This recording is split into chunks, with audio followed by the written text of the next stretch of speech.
बेटा अली, आज तुम्हें जिंदगी का नया सबक सिखाऊंगा। दादा अबू, आप रोज नई बात कैसे लाते हैं?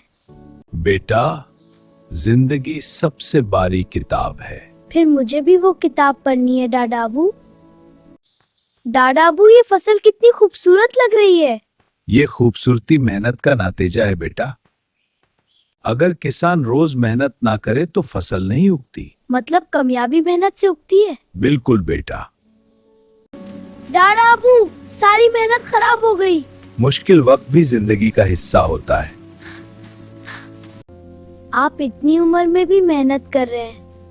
जब तक सांस है कोशिश है बेटा।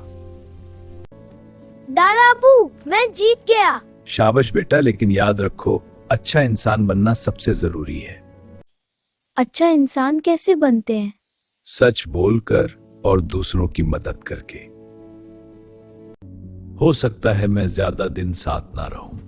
दादा अबू, आप हमेशा मेरे साथ रहेंगे। इंसान चला जाता है लेकिन उसकी बातें जिंदा रहती हैं। मैं आपकी हर बात याद रखूंगा। जिंदगी वाकई सबसे बड़ी किताब है दादा अबू। और तुमने उसे समझ लिया बेटा।